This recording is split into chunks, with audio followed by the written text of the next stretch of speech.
Hey there Stampers, welcome to another Step It Up video. Today I'm going to have to move very quickly because there are a lot of steps to these cards, but this is step one and it looks more complicated than it is, but it really is simple and I'll show you the basics to get through it. Step one, step two, and step three. So I'm going to go ahead and jump in. We're going to start with our card base, which is the standard 8.5 by 5.5, and it's folded at 4 1/4 to make the standard card base. And we're going to start level 1. Remember, level 1 is pretty simple. It has the background stamp and then the image. So we're going to start with our Belle Etoile background stamp.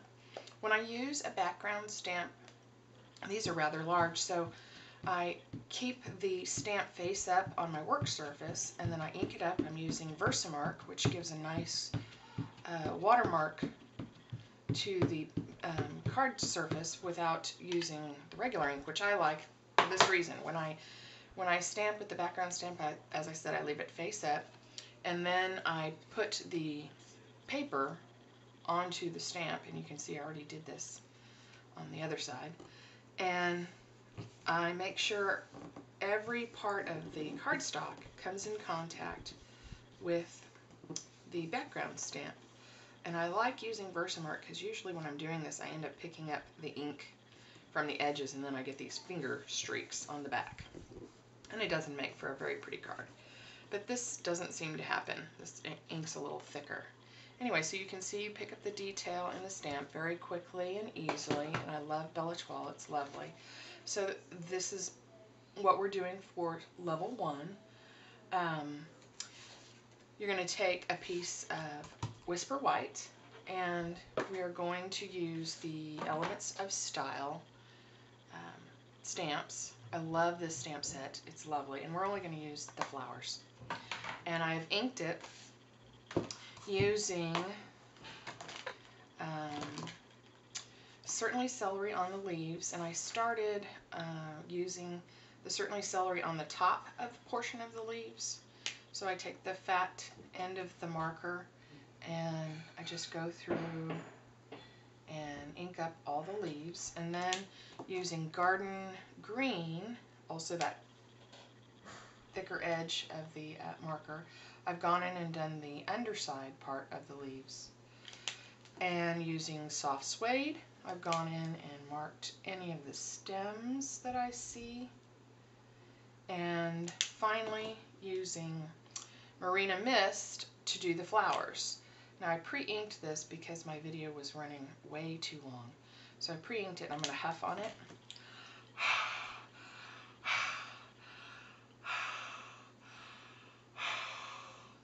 Hopefully that'll reactivate it. I did it before.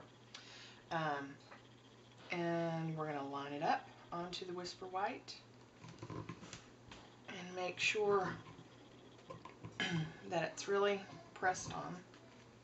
Oh, it did very nice. So I had that sitting for some time. So here's the image, and you can see that using the two inks really gives it a nice little detail without a whole lot of work. So for level 1, I just stamped the image just like this. Then I ran it through my Big Shot using the Square Lattice embossing folder, and make sure, I always have to make sure that I have it the right direction, otherwise it'll create an indent instead of popping it up. Like I did this one incorrectly. So the one that I finished, once it's run through the embossing folder, you simply put it on a piece of black mat. Use my trusty little 2-hole punch, or you can use any hole punch that to make the 2 little holes, and I thread a ribbon through. And then you simply adhere it to the card.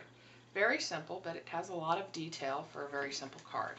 So that's step 1. Step 2 is the same card base, except we are not putting that background stamp on the card base.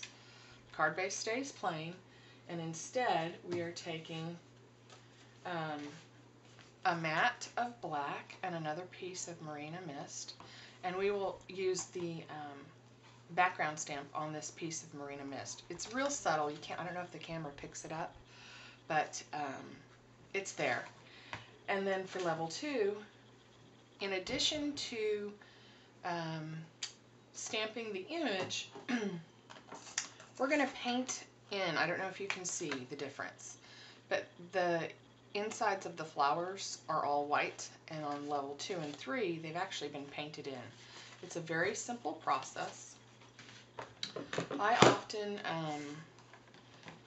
I'm a little frugal in that I don't buy the watercolor paper. I should. It makes the process easier if you're using the correct paper, but I don't. So I take my aqua painter and I dip it in some water, and I get some ink, and then I just paint it in. I don't have any water. I forgot to get water. But you get the idea. You'll just gently paint it in. You don't want to use a lot, so when I dip it in the water, I'll squeeze out the excess. I'll dab the water over here away from the ink, and then I'll use my fingertips just to squeeze it out, and I'll actually feel how wet it is. And then I'll go in and I'll apply the ink. And you can see by doing that, it just is a little difference, but it gives it a little more depth and another layer. And then I run it through with the embossing folder, and then simply mat it, and I tie this cute little ribbon. I should show you this. When I do ribbons like this, I get maybe 12 or 14 inches, and it's probably way too much, but I have trouble tying otherwise. And I tie a cute little knot, and then I decide where I'm going to place it, and I sort of measure how much needs to go around, and then I would just snip it, and then place it nicely and put a little adhesive on the back, and then lay it, put it on the matted portion. So I would just lay it down, make sure the knot's pretty. However, I had that. There we go.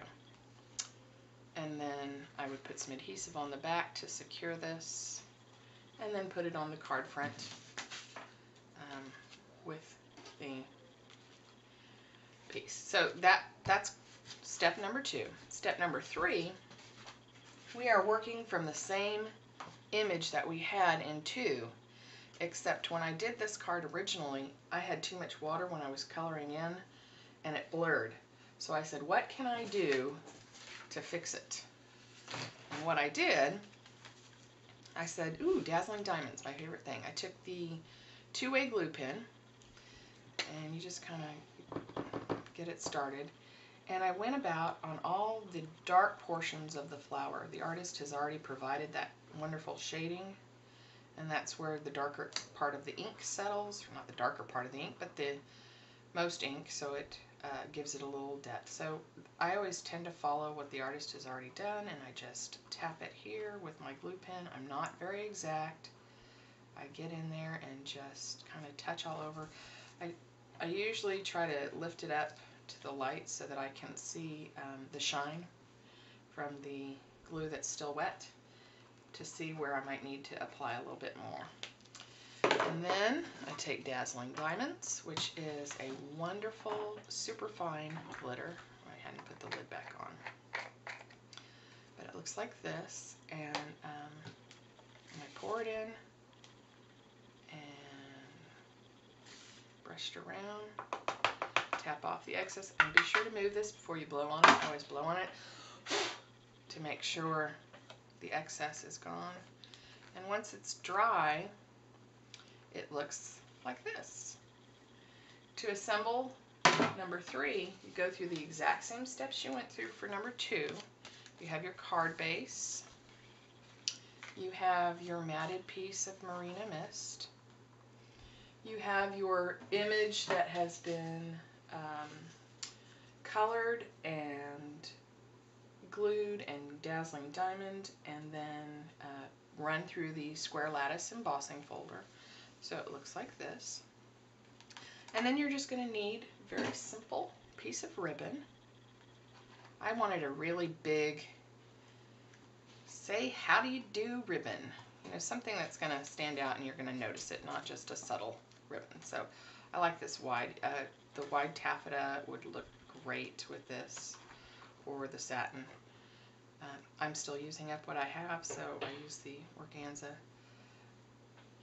You just gonna layer it like this, and then add a really great bow. You could apply it there.